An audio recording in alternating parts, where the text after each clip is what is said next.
New auto mining farms, in real life Minecraft event, leashes on boats, default passenger teleporting, pearls working through portals, and much more. Hello there, Ray here, and we just got the first pre-release version for 1.21. So after snapshots are pre-releases, and then after those are release candidates, and then after that is the final release for the tricky trial update. So help this video by leaving a like and let's take a look at it all. Make sure to get all the different Minecraft 15-year anniversary gifts before the deadline. That includes the 3 new capes, which will eventually show up on your job account, the Twitch glitch mask, the 15 Minecraft skins, and most recently the new Minecraft emote and badge, which you can get just by watching my Twitch stream. They did a big change to the obsidian platform in the end dimension. This is where you spawn in when you first come to the end dimension going through the stronghold's entrance end portal. This platform is made out of obsidian, and every time you come through it removes all the blocks on top of this platform 3 blocks up. So if we would place some blocks into this area here, and then if we come through again, let's see what happens. So we left the end dimension and now we're back at the stronghold. Let's hop through once again, and soon as anything hops through it deletes everything that was above this platform 3 blocks up. Plus you can see it replaced the obsidian that I knocked out over here. Now the reason why it places in the platform is that when you come in, they don't want new players to fall directly into the void in case the game doesn't place in an island way out this far. And the reason it regenerates every time a player comes through is so that one player can't come in, knock out the platform, and everyone else who comes in just would fall directly into the void. But this wasn't always the case throughout the years of Minecraft. Back in the day, they actually switched it from anything that comes through the end dimension, including items, being able to replace this obsidian all by itself, to only the obsidian being replaced if a player would hop through, and other things like your pets would not regenerate the obsidian. And I actually had a friend that made a bug report on this in hopes that we get this obsidian regenerating without needing a player once again. And they actually did fix his bug report, so that's how we're able to make obsidian farms that no longer need a player to be walking from the obsidian platform over to the exit end portal and back through the stronghold to regenerate it. And instead we can now just throw items through or any type of entity in order for this platform to regenerate, as this is a great source of obsidian, a big huge block of 5x5 that can be broken every single time something new pops through this end dimension. And I have tons of different types of obsidian farms which use this platform in order to harvest all this lovely obsidian. Now since we have piglin gold farms and piglin bartering, getting obsidian from this platform is more of a hassle compared to that method, since those methods needed withers in order to break these blocks without the player, although you could have the player just mine it up. But all this replacing of obsidian and blocks inside this area could also have some negative consequences. Let's say you happen to be building this area, you place down some shulker boxes. The next thing that happens to go into the end dimension just replaced all your boxes, meaning you lost all the contents within them as well. And if you're standing over, you can actually see this happen in real time. Notice the chest broke and dropped its items, but the shulker boxes did not. And because of this, they went ahead and changed this platform once again. So now if I place a block onto this platform, you can see it will break and drop as an item. This is really crazy, as normally you'd have to actually use your pickaxe to break stuff or use a wither, which is pretty dangerous. Now the obsidian platform will also regenerate every time something comes through, and if there is a block there, you can see it will replace it and drop the block as an item. This is essentially making this platform a auto mining area, which means I can now have my dirt farm automatically push dirt into this area to have it get destroyed for items and then have it get picked up by hopper minecarts underneath, rather than having to use Enderman to pick up the dirt. Now when it comes to blocks that need to be silk touch, you can see that it will not silk touch them. So it can't be used for my grass farm or mycelium, but it works fine for the dirt. You can also have a stone generator or cobble generator push stuff into here, but you can see once again we'll only get cobblestone and not get it silk touched. So we actually don't even need to have TNT dupers in order to make a cobblestone farm. When it comes to stuff that drop XPs, look at that. We get some XPs and diamonds out of these blocks, but it's not going to be as good as using a fortune pickaxe on it. Which other block should I test with this? And all you need is some type of entity to constantly be coming through the portal here, like a sand generator, concrete duper, dropping items, or having a mob shoot projectiles through to constantly reset the obsidian platform.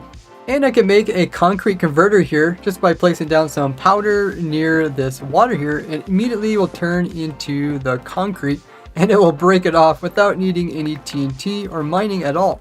I'm definitely going to have a lot of fun designing new farms with this, so make sure to join my live stream afterwards with the link down in the description, and you're even able to join my testing server where I will be doing this. Guys, they changed it, so now we can actually ride our boats into portals in a normal Minecraft world without having to change the game rule. Which means you can now take your boats or your minecarts through nether portals on your survival world. This works for any type of passenger, and notice how you can immediately teleport over here without having the portal cooldown that the player normally experiences. This is a really cool way to easily travel between locations. This also works for end portals, so we can hop right on here, and you can see I'm still on my horse and I ended up over here in the end dimension. And you can even leave the exit end portal and then immediately appear at the world spawn point. And the place where it puts you is different than if you would just go through as a player. Notice when I hop through here as a player, I end up over here where I set my bed, where when I was on the horse, I ended up at the spawn chunks. So this could be used as a unique way to go to one location or another, depending on if you're riding something or not. This means you can transfer over jockeys, which are normally specific to different dimensions, like the Strider jockey, and you can actually pull them through another portal and teleport them into the overworld. But normally you couldn't do this in survival because things riding things wouldn't go through portals. Which means all these cool types of mobs, which can be kind of rare to obtain, that are jockeys, can now all be transferred from like one dimension to another and stored there. Now because this is turned on by default, there is no longer the command called entities with passengers can use portals.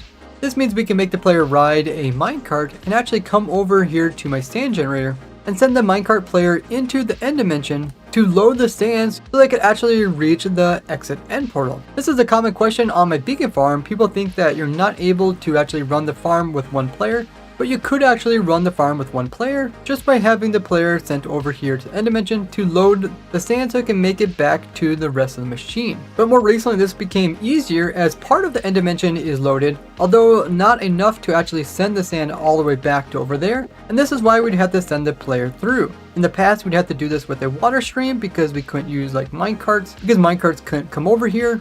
But now we can easily let the player just AFK on a roller coaster to load this section, which is how you would actually make my beacon farm run all at once without needing two players or without having to manually come over here to get your sand. What other cool things would you do with riding your minecarts or boats or horses through portals now? Subscribe and hit the bell for more Minecraft tricks. Java players finally got something that Bedrock players have had for a while, and that is being able to put leads onto boats. Look at this, guys.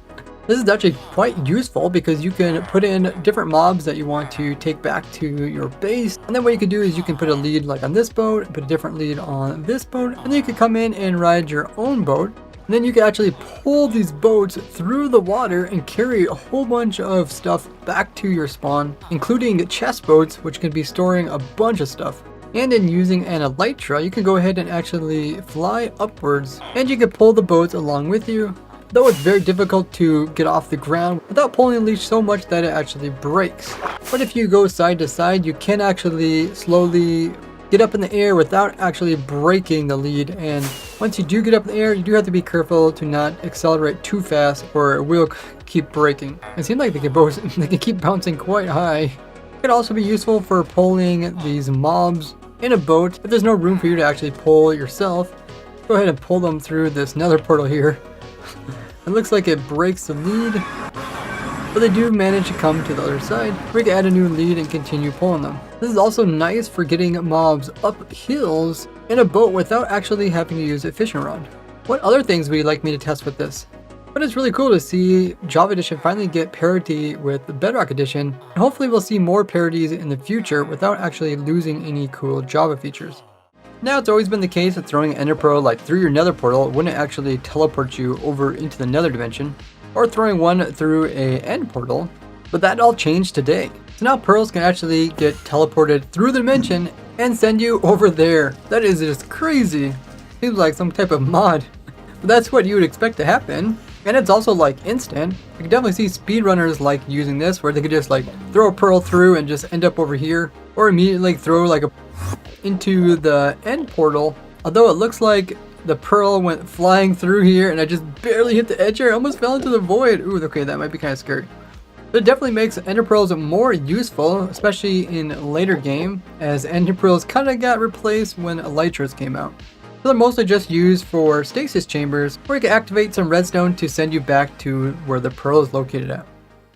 They fixed the older gateway portal bug where sometimes it would teleport you into a place where you take damage, or it would teleport you directly back into the gateway portal, meaning you just loop back to where you started. The mace's attack speed got increased a little bit, so now you can see after you hit, it takes a little bit to load up, but not as slow as it was before.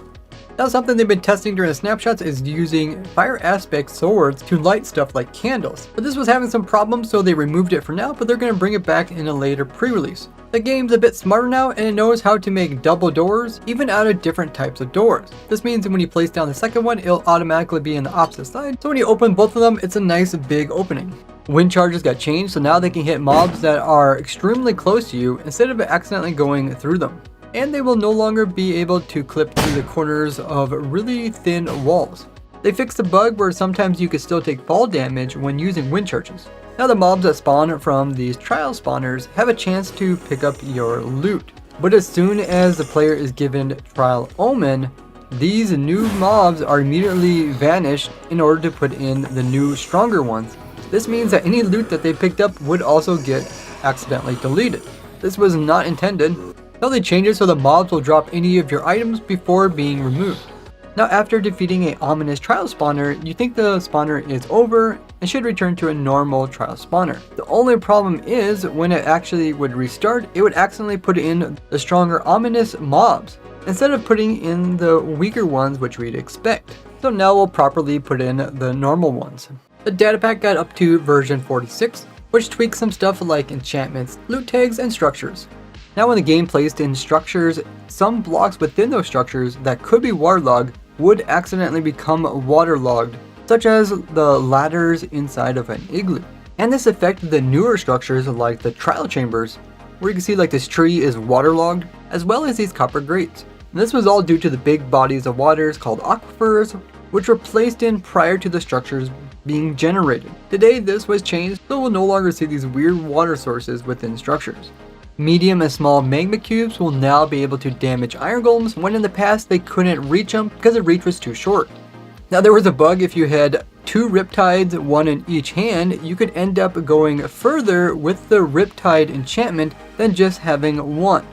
This had to do with the game checking both the slots rather than just one, so now it's been reverted to the way it was before. We also got the glittering back for our enchanted gear when previously they looked like normal gear but did have their enchantments. And they fixed some snapshot only bugs like when you would randomly spawn in your spawn chunks, you'd always end up in the same spot rather than choosing a random area around it.